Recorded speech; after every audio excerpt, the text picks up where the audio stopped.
Aujourd'hui, nous allons parler de la grêle qui s'est une fois encore abattue sur les terres de Via Caritatis.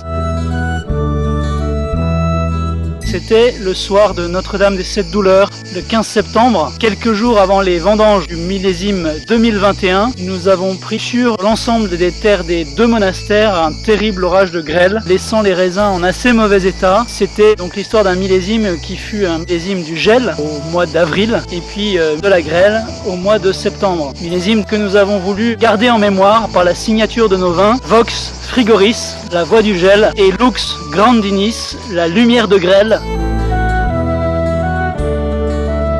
Malgré la dureté des éléments, nous avons pu faire de grands vins quand même. Les vendanges 2021, qui nous ont donné tant de sueur froide, nous ont montré une fois encore que le bon Dieu ne cesse de nous combler de ses bienfaits.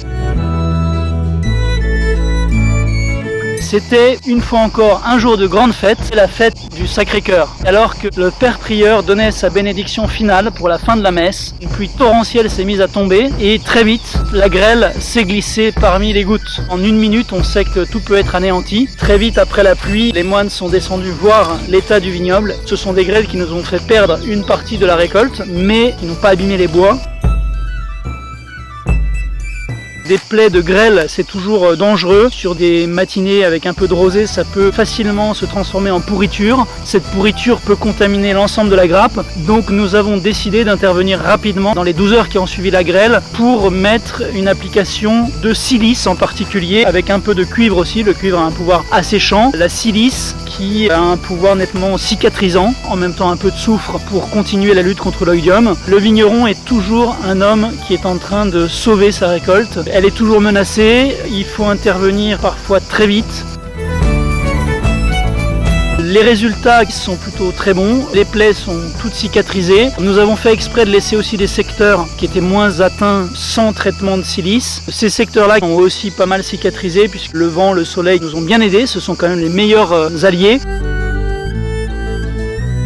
Le problème est que, avant de décider une intervention, on ne sait jamais si le vent et le soleil vont être vraiment de la partie ou si une nouvelle pluie va survenir, si la rosée va s'y mettre. Donc parfois, il vaut mieux faire une intervention qui peut-être après s'avérera avoir été finalement pas absolument nécessaire, mais on est obligé de prévoir la situation la plus délicate qui pourrait se présenter.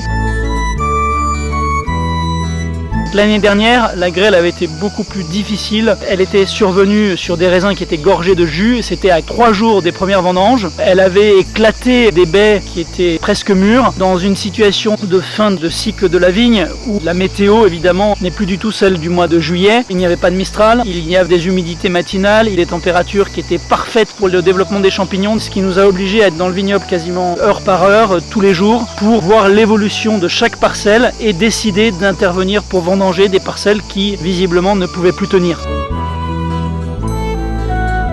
Il est difficile de le dire aujourd'hui. Les grains qui vont rester sur les grappes auront peut-être plus d'eau puisqu'ils ont perdu quelques frères. Ils vont peut-être prendre plus de volume et finalement peut-être qu'au moment des vendanges on ne verra plus beaucoup dans les grappes les grains manquants ou au contraire peut-être que le poids des grappes sera quand même nettement diminué. Donc ça c'est la fin de la saison qui nous le dira.